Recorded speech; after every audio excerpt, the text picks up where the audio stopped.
अगं मला काळजी एवढीच वाटते ग की म्हणजे आज जे काही झालं ना त्यानंतर चिंगीने घर वगैरे नको सोडून जायला. एकदा असा शिक्का लागला ना की पुढचं सगळं आयुष्यच बदलून जातं ग. तिच्या घरचे ना शिक्षण थांबवतील तिचं, अगं लग्न लावून देतील आणि काम तर करूच नाही देणार. माझा तर ना विश्वासच नाही बसत. म्हणजे तिच्या आजीपासून सगळ्यांना ओळखते मी नंदू. म्हणजे अगदी डोळे झाकून विश्वास ठेवावा ना अशी आहेत. पूर्वी तर ना लहान मुलं असायची घरामध्ये, घरात सतत आला गेला असायचा आणि मी तशी लहानच होते ना. आणि खरं सांगू का मी अगं खूप दांदरट होते. म्हणजे अंगठी कुठे ठेवली, किल्ल्या कुठे ठेवल्या काय म्हणजे लक्षातच नसायचं. पण तिची आजी ना अगदी सगळं कायम माझ्या हातामध्ये आणून द्यायची. अगं कधी एक नवा पैसा न विचारता नाही घेतला ग. मग हिनीच असं का केलं असेल काय माहिती आजी, खरं तर मलाही असंच वाटतंय. चिंगीने असं असं नसेल केलं.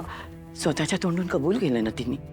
तेच तर मला आश्चर्य वाटतंय आणि मुळात काळजीही वाटते तिची. ती कशाच्या तरी दबावाखाली करत असेल का हे?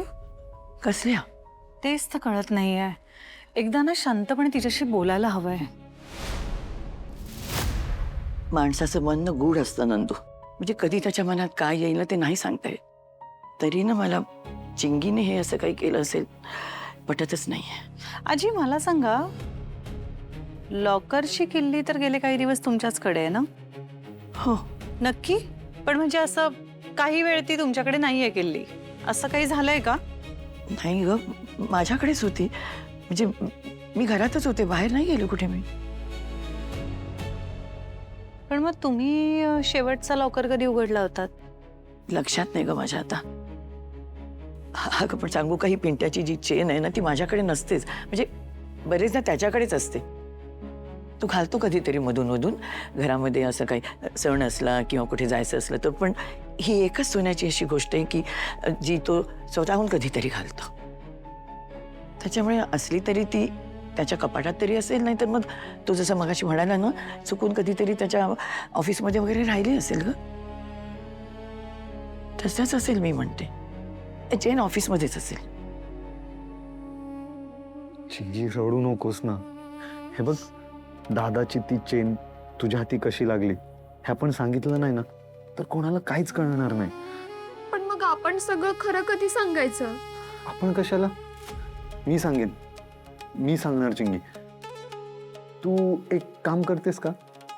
गावी जाऊन येतेस का? म्हणजे तुला बरं वाटेल, छान वाटेल. घरच्यांना भेटून ये जा. नाही सर, मला नाही जायचंय. चिंगी ऐक माझा, गावी जाऊन ये, तुला बरं वाटेल. हे पैसे घे, ठेव तुझ्याकडं. आणि हे बघ, AC बस मिळत असेल ना तर छान AC बसमध्ये जा. कमी टॅक्सी करून देऊ तुला.